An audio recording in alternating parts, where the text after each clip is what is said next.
Assalamualaikum warahmatullahi wabarakatuh. Solih-solihah, hari ini kita akan mempelajari tema 5, subtema 1, pembelajaran 4 dan 5. How is it going, solih-solihah? Apa kabar solih-solihah semua? In this Thursday, let us learn tematik. Di hari Kamis ini, mari kita mempelajari tematik. But before we start our class, say basmalah together. Tapi sebelum kita memulai pembelajaran, mari kita ucapkan basmalah bersama-sama. Bismillahirrahmanirrahim. And then hadis and doa. Ini adalah hadis yang sudah kita pelajari ya solih-solihah. Tapi kita ulangi saja.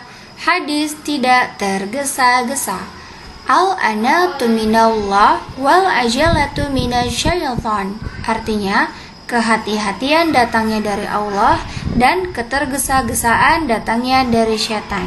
Hadis riwayat At-Tirmizi. Dan doa perlindungan dicabutnya nikmat lahir batin. Allahumma inni a'udzubika min zawali ni'matik wa tahawuli afiyatik wa fujaati ni'matik wa jami'i sakhatik. Oke, solih-solihah, mari kita sekarang lanjut ke pembelajarannya. Kemarin saat di sekolah, kita sudah belajar ya solih-solihah mengenai pahlawan serta perjuangan raja pada zaman kerajaan dahulu. Nah, kemarin sudah pelajari itu, lalu sekarang kita cari tahu lagi yuk perjuangan-perjuangan raja-raja yang lainnya. Berikut di sini ada Balaputradewa, Raja Kerajaan Sriwijaya yang ada di Palembang, solih-solihah ya, dekat dari pulau kita. Balaputradewa, Raja Kerajaan Sriwijaya. Balaputradewa menjadi raja di Kerajaan Sriwijaya sekitar tahun 850 Masehi. Pada saat pemerintahan Raja Balaputradewa, Kerajaan Sriwijaya mencapai puncak kejayaannya dalam bidang ekonomi, pendidikan, dan kebudayaan. Balaputradewa berjuang membangun armada laut yang kuat. Tindakan itu bertujuan supaya jalur pelayaran di wilayah Sriwijaya menjadi aman. Banyak pedagang merasa aman ketika singgah. Peningkatan ekonomi diperoleh dari pembayaran upeti, pajak, maupun keuntungan dari hasil perdagangan. Dengan demikian, Sriwijaya berkembang menjadi kerajaan yang besar dan makmur. Nah, di sini ada beberapa pertanyaan solih-solihah. Apa hasil dari perjuangan Raja Balaputradewa? Dan pertanyaan-pertanyaan lainnya mari kita jawab bersama-sama. Apa hasil dari perjuangan Balaputradewa? Hasilnya adalah Kerajaan Sriwijaya menjadi kerajaan yang besar dengan armada laut yang kuat. Sikap kepahlawanan apa yang dimiliki Raja Balaputradewa? Yaitu berani dan pantang menyerah dalam membangun armada laut sehingga keamanan dan kesejahteraan rakyatnya terjamin. Menjelaskan hal-hal yang terjadi jika Balaputradewa tidak memimpin Sriwijaya. Jika kerajaan Sriwijaya tidak dipimpin oleh Raja Balaputradewa, kejayaannya dalam bidang ekonomi, pendidikan, kebudayaan tidak akan tercapai karena tidak ada yang membangun armada laut yang kuat. Tetapi mungkin saja akan ada tokoh lain yang melakukan hal tersebut. Perjuangan apa saja yang sudah dilakukan Balaputradewa? Balaputradewa berjuang membangun Sriwijaya sebagai kerajaan Nusantara pertama dengan wilayah yang sangat-sangat luas. Balaputradewa menjadikan kerajaan Sriwijaya sebagai kerajaan maritim karena kekuatan angkatan laut yang tangguh dan wilayah perairan yang luas.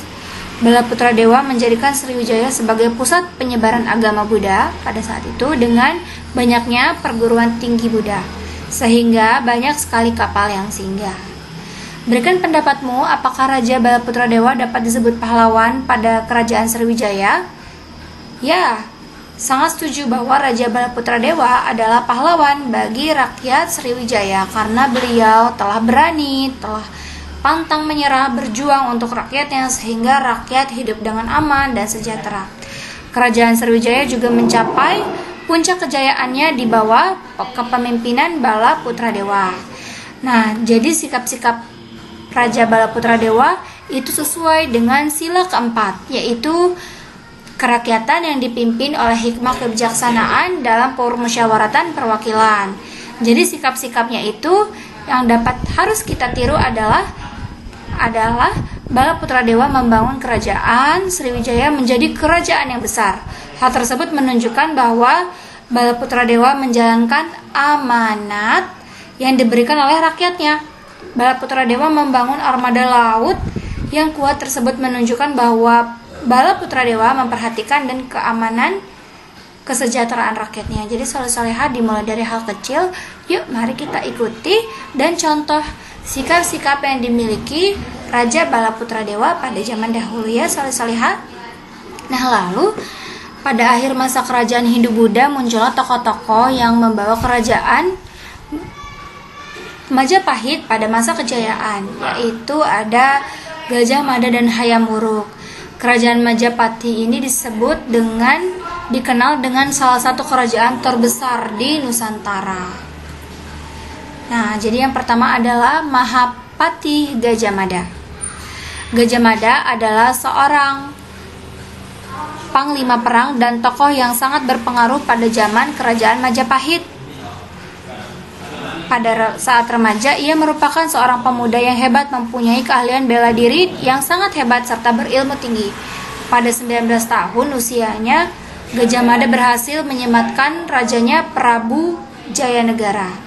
Oleh karena kecakapannya, pada tahun 1319 ia diangkat menjadi Patih Kahuripan. 2 tahun kemudian ia diangkat menjadi Patih Kediri.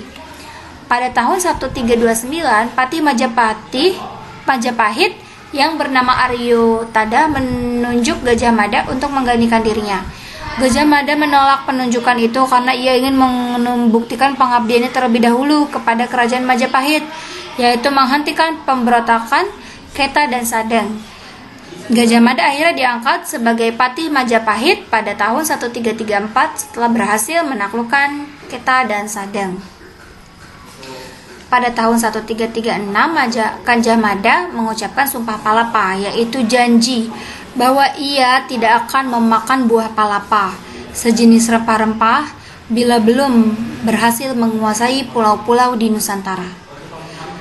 Perjuangan Gajah Mada mencapai puncaknya pada zaman pemerintahan Prabu Hayam Wuruk 1350 sampai 1389. Pada masa itulah Majapahit mencapai keemasannya. Dari kitab Negara Kertagama dapat diketahui bahwa daerah kekuasaan Majapahit hampir sama luasnya dengan wilayah Indonesia yang sekarang. Bahkan pengaruh Majapahit itu sampai ke negara-negara tetangga di Indonesia. Nah, jadi setelah tadi kita membahas kerajaan Sriwijaya yang ada di Pulau Sumatera, dan ini kerajaan Majapahit ini terletaknya di Pulau Jawa ya Solihah. Nah, jadi banyak sekali peninggalan kerajaan-kerajaan zaman dahulu, entah itu kerajaan Islam, kerajaan Buddha, kerajaan Hindu. Nah, di sini kita akan membahas peninggalan kerajaan Majapahit, yaitu salah satunya adalah candi. Solihah pernah nggak ya berkunjung ke Pulau Jawa dan melihat dan berkreasi bersama keluarga melihat candi-candi di sana? Ada Candi Prambanan, Candi Borobudur ya yang ada di Jogja yang sangat terkenal, dan juga di sini ada Candi Penataran yang ada di Blitar. Nah, jika belum, sebelum ke sana, mari kita tahu dahulu yuk mengenai candi-candinya. Kompleks Candi Penataran.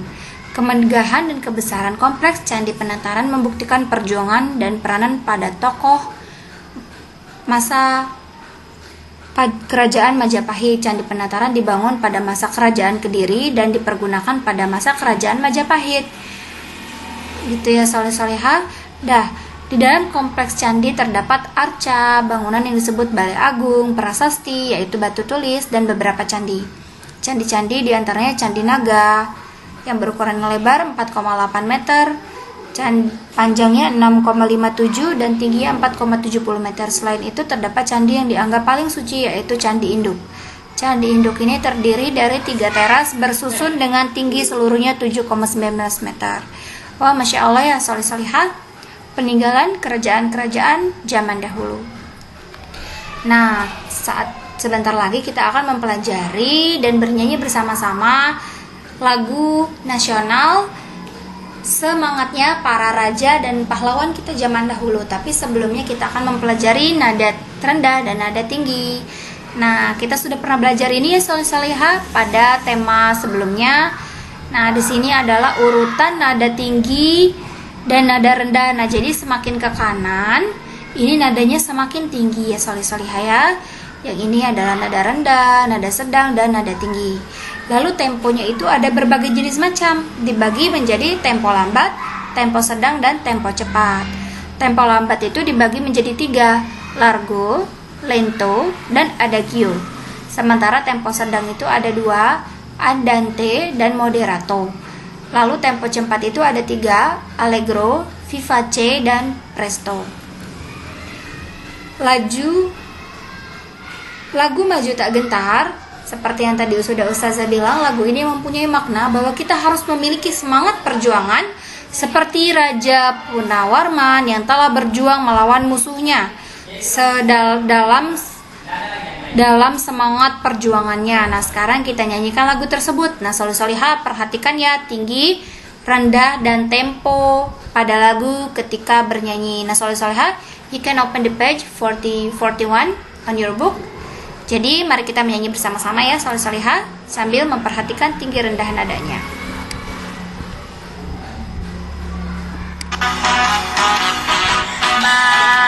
Maju tak gentar, membela yang benar.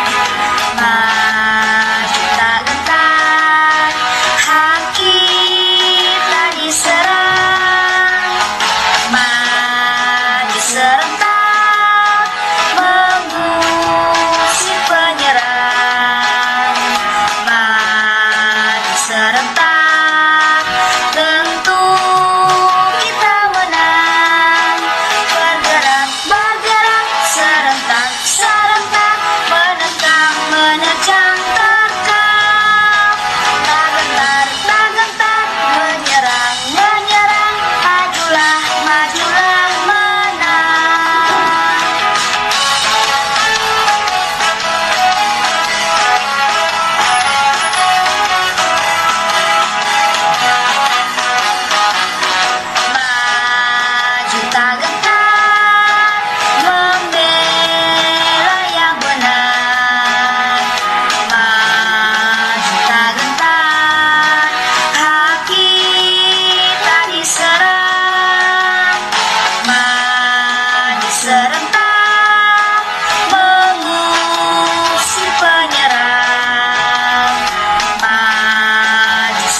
Nah, jadi itu tadi Solihah lagu Maju Tak Gentar. Solihah sambil menyanyikan lagu, dan jangan lupa ya diulang lagi di rumah lagunya sambil memperhatikan tempo dan nada rendah, nada tingginya Solihah ya.